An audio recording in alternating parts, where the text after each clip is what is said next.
Hello, everyone. Today's topic is why Buddha left his family, the path to happiness. Before attaining Buddhahood, Sakyamuni Buddha was a prince called Siddhartha Gautama. Despite living in a palace where he had everything that most people could ever want at age 29, Prince Siddhartha willingly chose to leave behind his wife, child, and home to perform ascetic practices in the mountains. In a world where everyone is scrambling to obtain money, possessions, prestige, love, a family of their own, and other such things, because we believe these things to be key to our happiness, Prince Siddhartha's abandonment of his enviable palace life feels difficult to fathom. Why would anyone throw all that away? Was Prince Siddhartha just a glutton for punishment, or was he seeking something beyond that which his life of luxury could provide? Knowing the answer is essential for understanding Buddhism, the teachings that Siddhartha would go on to convey after attaining enlightenment. So let us explore the answer today. We will go through the following 3 points. 1. Leaving the palace to become an ascetic. 2. Kaundinya. 3. When Western philosophers encountered Buddhism.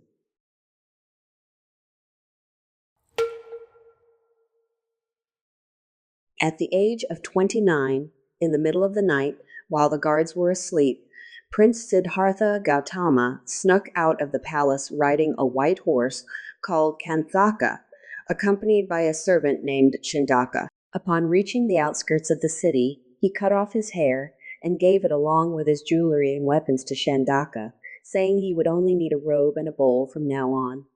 Chandaka then rode back to the palace on Kanthaka with the things Siddhartha had given him. Clearly, the life that Siddhartha was about to embark on was drastically different from his time in the palace. No longer would he have unfettered access to all the clothing and fine foods he could possibly want, and no longer would he even have a roof over his head. Now he was going to be out in the wilderness, alone and exposed to the elements, at constant risk of being injured or killed, with only one item of clothing and no guarantee of finding enough food to properly sustain him each day, let alone eat his fill. He was about to go from a life where no one could push him around and where he had a whole host of servants at his beck and call to a life where there would be no one there to assist him, even in times of sickness or dire need. It may be surprising to know that Siddhartha renounced his comfortable lifestyle in this way because he was seeking out the path to happiness. Usually, we would assume that having all your wants and needs catered to at all times would be the path to happiness, but Siddhartha chose the total opposite. This wasn't, however, a decision that the former prince had taken lightly. He had not long since married Princess Yasodhara, the most beautiful woman in India, and had a child with her named Rahula. The name Rahula means fetter, signifying the fact that the boy was something keeping Siddhartha bound to his palace life. Siddhartha had long desired to leave the palace and live as an ascetic, but he had been held back by the expectations of both his parents and his country, and now on top of that, he worried deeply about the well-being of the beloved wife and child he would be leaving behind. It was them, in fact, that he was most attached to and most reluctant to leave. Even so, he knew that this was what he had to do, and so he finally brought himself to abandon everything and head for the mountains. But why did he have to do this? That was because what he was seeking was no ordinary happiness, but the lasting happiness that all humanity has long craved to find. Over the course of history, philosophers around the world have sought to answer the question of how we can obtain real happiness. The conclusions they have come to, however, have often revolved around either embracing or suppressing our various desires. One example of the former is the Greek philosopher Callicles, a contemporary of Socrates who believed that the proper way to live is to allow our desires to expand without limit and find ways to satisfy all of them. That certainly seems to be a viewpoint that many in advanced industrial nations agree with and live by today. Our drive to satisfy as many of our desires as possible has pushed us to innovate in a wide variety of ways, and we now live in a more convenient time than ever before. We are constantly seeking to maximize output while minimizing effort and improve the cost-effectiveness of everything, too. Mass production is now the norm, as is mass consumption, and the more spending power you have, the more successful you are thought to be. This kind of material success is what many people seem to think happiness looks like. But is that really so? How happy are we in this age of convenience? Does having more really mean being happy? How much of what we perceive to be happiness depends entirely on clinging onto the worldly things we've got? If we only revel in material abundance and do not ask ourselves these questions, Prince Siddhartha's choice to do away with his lavish lifestyle will only seem absurd and perhaps masochistic to us.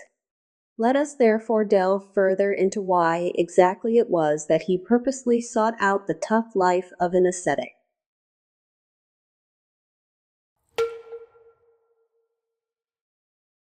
The morning after Siddhartha left, and he was discovered to be gone, a commotion broke out in the palace.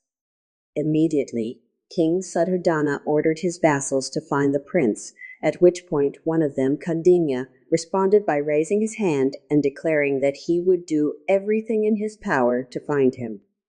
Kaundinya then set out with 4 other vassals in search of the prince. After searching all around, the vassals eventually found Prince Siddhartha engaged in ascetic practice in a forest. They begged him again and again to come back to the palace with them, but Siddhartha only shook his head and insisted they go back without him. Then Kaundinya asked the prince something that had been nagging at him while trying to find him. "Your Highness, I have heard that there are 4 reasons why people become ascetics, that a long-term illness has left them unable to find joy in life, that they have lost hope in their elder years due to loss of mobility, that they have lost their wealth and struggle to maintain their lifestyle, or that their family has died and they have seen the vanity of the world. But none of these apply to you. You are young and healthy, you excel in both academics and sports, and you have all the money you could want. Your family are all in good health too. Why would you abandon these pleasures, reduce your possessions to merely a robe and a bowl, and seek such a lofty thing as enlightenment?" To Kaundinya, it was simply unfathomable that the prince would do such a thing. How could someone who had everything just throw it all away like this? Surely he was making a mistake and simply had to be brought to his senses. Kaundinya himself desired success and wealth, as well as an easy, comfortable life for himself and his family, and behind his eagerness to find the prince and bring him back to the palace was, deep down inside, a desire to impress the king and be rewarded for it. The same was true of all those who accompanied him, in fact.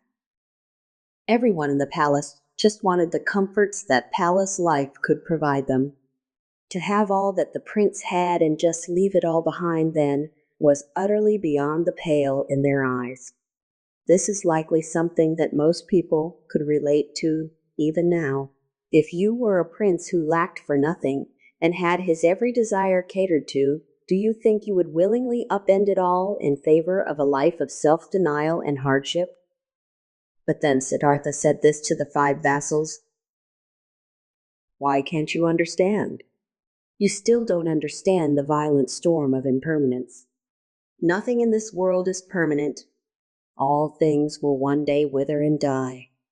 Even the shadow of pleasure contains echoes of impermanence. The music of lovely women only torments men's desires. This world consists of suffering alone. Like a raging fire, like wisps of floating cloud, like a phantom or a bubble, all things are transient. You may love your youth, yet youth is inevitably destroyed by old age, sickness, and death." Siddhartha had realized that however much we may cling to the pleasures of life, all of these things are fleeting, and once they are torn from us by old age, sickness, and death, it becomes apparent that they were only temporarily covering up the fact that life is suffering. This is not something that most people even notice.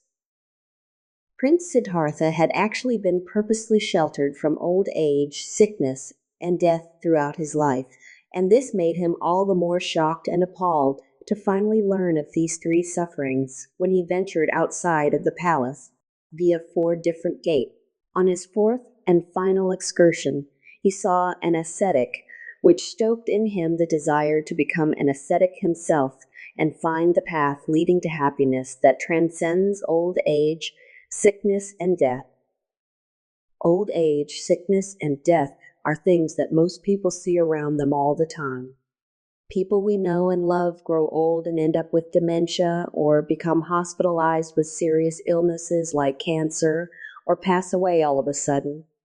Though this might shock us for a time, we soon return to our general daily lives, giving hardly a thought, if any at all, to the fact that we too are subject to old age, sickness, and death, and will also at some point end up like those unfortunate loved ones.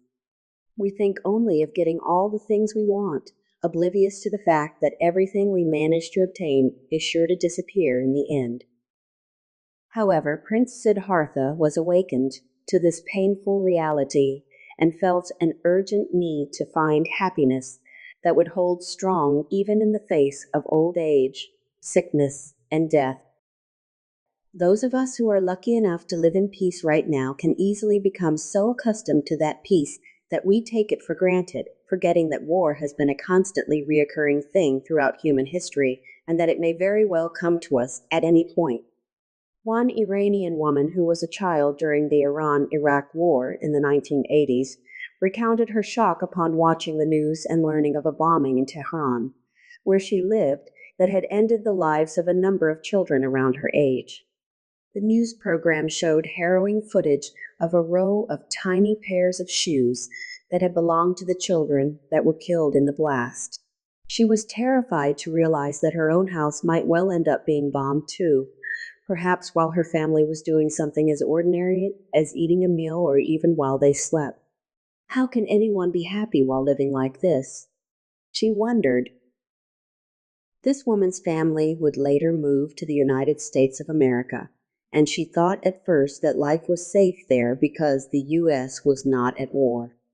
However, when she volunteered at a hospital as a high school student, she was shocked to see teenagers and even little children suffering with terminal illnesses and having to deal with the terror of knowing that they were going to die. It struck her that things were ultimately the same all over the world, that the happiness we know can be destroyed at any point by old age, sickness, and death. This and all she had seen back in Iran led her to reflect upon her own life and wonder, what exactly is it that we are living for?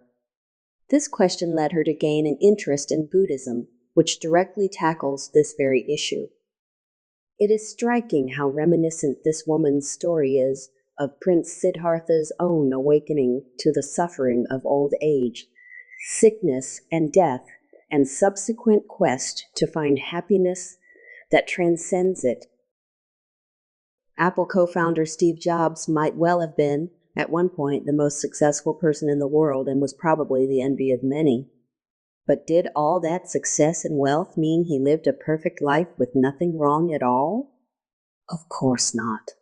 Time magazine quoted Jobs as having expressed regret at not having spent more time with his children. I wanted my kids to know me. I wasn't always there for them, and I wanted them to know why and to understand what I did. Sometimes it's not until the end of a life spent chasing success that the things that really mattered most to you become clear. Once death creeps up on you, the wealth you managed to accumulate might well become a mere fact of life, meaning little and providing no help or comfort. Time and time again throughout history, people have risen to prominence, gained all the things that most others could only ever dream of, and left their mark on history as an inspiration for many across the centuries, only for it became startlingly apparent to them as their lives came to an end that all the glory they had obtained was but a dream within a dream. None of it had truly meant anything. If this even happens to famous people whom we look up to and dream of being like, then what is it that we are supposed to achieve in life? What is it that will truly bring us peace and satisfaction? Is there a way to find happiness that won't be destroyed by old age, sickness, or death? Prince Siddhartha had been fortunate enough to come to these kinds of questions while he was still young, where most people do not even begin to consider these things until their final years, if ever at all. It was the need to find an answer that spurred him on to leave the palace and seek enlightenment as an ascetic.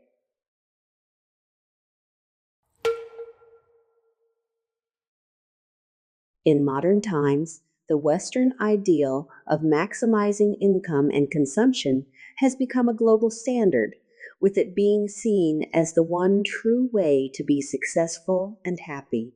Buddhism, however, makes quite clear that it is impossible to attain happiness that transcends old age, sickness, and death that way. There is a way to obtain it, though, and the very thing Buddhism teaches is how you can do this. English historian Arnold Toynbee, known for his 12-volume magnum opus, A Study of History, is reported to have said, "The coming of Buddhism to the West may well prove to be the most important event of the 20th century." The 20th century was a time of great scientific progress, but also a time of numerous wars, including the two world wars, the Cold War, the Korean War, the Vietnam War, the Yugoslav wars, and many others. Technological advances even led to the creation of one of the deadliest weapons in human history, the atomic bomb. However, in the midst of all the conflict and suffering, Buddhism experienced a boom in popularity in the West, with an increasing number of Buddhist texts being translated into English, French, and German, and Westerners traveling more to Buddhist countries. While Western societies in the 2020s have largely reverted to a focus on maximizing output while minimizing effort in this age of easy access to a vast array of information, including a great library of translated Buddhist texts, these societies still stand to benefit greatly from the wisdom that Buddhism offers regarding impermanence, the purpose of life, and happiness that transcends sickness, aging, and death. If Buddhism can integrate more effectively into Western society, it will surely have just as important an impact as Toynbee is said to have predicted. Indeed, in Mind and Matter, quantum physicist Erwin Schrödinger said, "Our present Western way of thinking needs to be amended, perhaps by a bit of blood transfusion from Eastern thought." If we take the best aspects of Western thought and combine them with Buddhist thought, we can truly reinvigorate and enrich Western society. Through to the 21st century, where science continues to make great strides but human suffering only continues, we are left with the question, will the development of science really lead to happiness? Within the context of these times, Buddhism, which complements rather than denies science, holds all the more appeal. It has been said that if there is any religion that would cope with modern scientific needs, it would be Buddhism. If the path to true happiness, which is taught in Buddhism, were to become the basis for all scientific endeavor, it would be the missing puzzle piece that imbues modern science with true meaning. Renowned 20th century philosopher Martin Heidegger is reported to have said, while reading a work by Japanese Buddhist scholar D.T. Suzuki, "If I understand this man correctly, this is what I have been trying to say in all my writings." Having pondered and pondered how to convey his own ideas, Heidegger would ultimately leave his 1927 magnum opus, Being and Time, unfinished. Reading about the Buddhist teachings, however, left him amazed and humbled. This, he said, was the very thing he had been trying to convey. The profundity of Buddhism must have come home to him.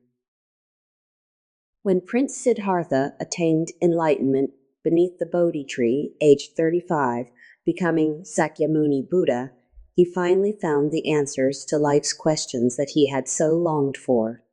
He then dedicated his life to teaching those answers to all. He clarified that the reason why we cannot find lasting happiness is that we are stuck in the endless cycle of transmigration. If we want to find true happiness and peace of mind, then we must listen to Buddhism and obtain liberation from this cycle. The Buddha would also return to his former home of Kapilavastu and convey this all-important truth to his son Rahula and his wife Princess Yasodhara, both of whom became his disciples and in the end attained happiness that transcends old age, sickness, and death. He hadn't simply abandoned them.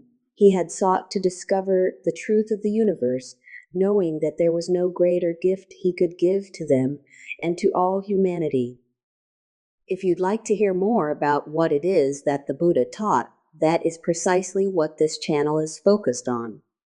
How about you hit that subscribe button so you can be notified whenever we release a new video? Thank you for watching.